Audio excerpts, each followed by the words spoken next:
मैं आना चाहता हूँ जर्मनी। वीज़ा मिल जाएगा क्या? मैं कर लूँगा कोई भी काम। वर्क वीज़ा पे आना है, कैसे आ सकता हूँ? तो जर्मनी में काम करने के लिए दो ऑप्शन होते हैं, अपॉर्चुनिटी कार्ड जिसको जॉब सीकिंग वीज़ा भी बोल सकते हैं, और वर्क वीज़ा।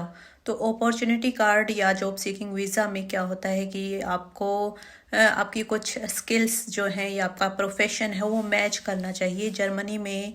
जो कि कुछ स्किल रिक्वायरमेंट है उसका एक पूरा पीडीएफ है, वो मैं आपको बताती हूँ कि कौन कौन सी ऐसी जॉब्स हैं जिसके लिए आप अप्लाई कर सकते हो और आपको 1 साल का वीज़ा मिल जाता है, जिसके दौरान आप जर्मनी में आके अपने प्रोफेशन की जॉब को आपको सर्च करना होता है। और इसके दौरान आप 20 घंटे काम भी कर सकते हो जर्मनी में। जब आपको अपने प्रोफेशन की जॉब मिल जाती है तो आपको वीज़ा कन्वर्ट करवाना पड़ता है वर्क वीज़ा में। तो दूसरा वीज़ा होता है वर्क वीज़ा, जिसमें क्या होता है कि जर्मनी की कोई कंपनी अगर आपको ऑफ़र लेटर दे देती है तो आप उस ऑफ़र लेटर के थ्रू वीज़ा के लिए अप्लाई कर सकते हो वर्क वीज़ा। चलिए देखते हैं कि कौन कौन से ऐसे स्किल्स हैं जिनकी रिक्वायरमेंट है जर्मनी में और जिसके लिए आप जॉब सीकिंग वीज़ा के लिए अप्लाई कर सकते हो। ये है इजी इन्फो वेबसाइट और इस पे हम क्लिक करते हैं अपॉर्चुनिटी कार्ड पे और हम स्क्रॉल करते हैं डाउन और यहाँ पे है go to the official website of Germany और लिस्ट ऑफ शॉर्टेज ऑक्यूपेशंस। तो हम इस पे क्लिक करते हैं तो हमारे सामने एक पीडीएफ ओपन हो जाती है। आप इस पीडीएफ को सेव भी कर सकते हो।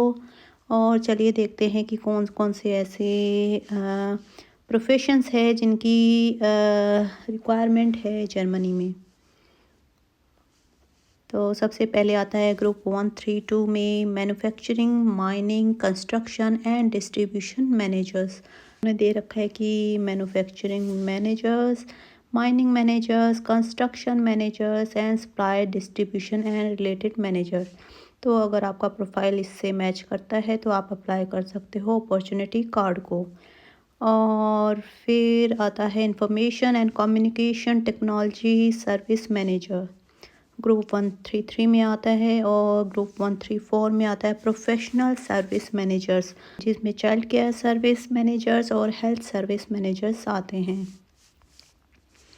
और इसमें ही फिर उन्होंने दिया है aged care service managers, social welfare managers, education managers, financial and insurance services branch manager, professional services managers not elsewhere classified.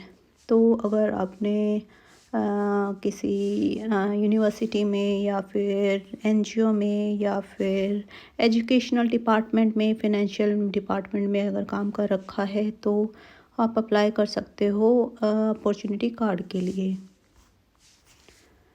फिर ग्रुप 21 में आता है साइंस एंड इंजीनियरिंग प्रोफेशनल्स, फिर आता है मैथमेटिशियंस और फिर आता है life science professionals, biologist, zoologist related professionals इसमें आते हैं, farming, forestry, environmental protection professionals. तो अगर आपने काम कर रखा है इस सेक्टर में तो आप अप्लाई कर सकते हो अपॉर्चुनिटी कार्ड के लिए।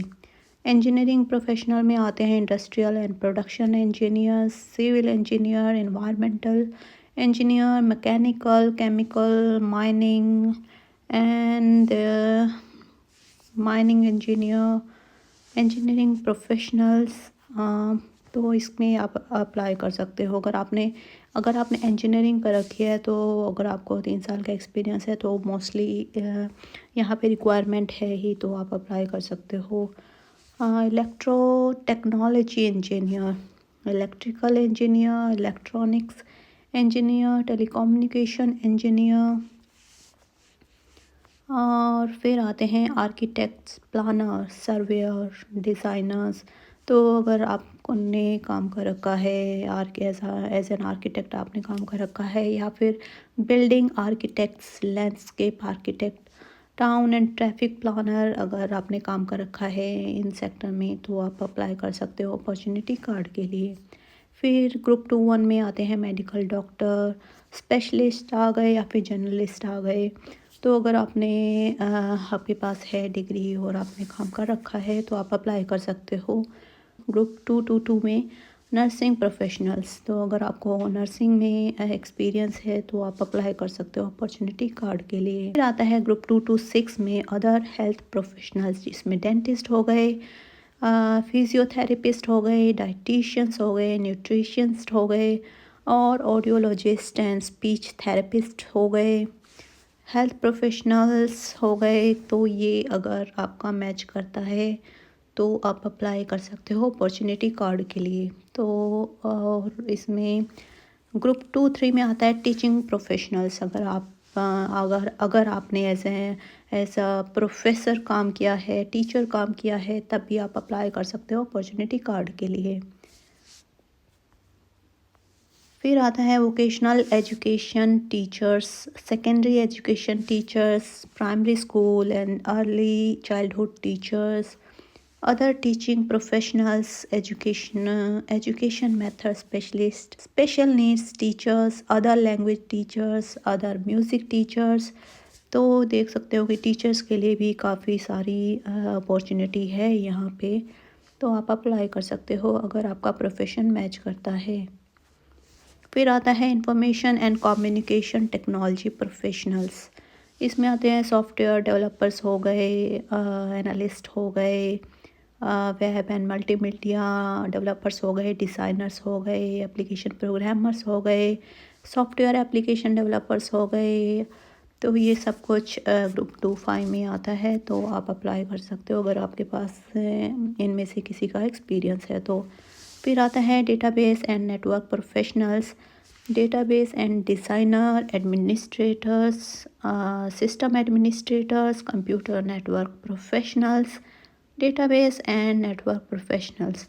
तो अगर आपका इसमें कोई प्रोफेशन मैच कर सकता है तो आप अपॉर्चुनिटी कार्ड के लिए अप्लाई कर सकते हो जर्मनी में, जो कि 1 साल का होता है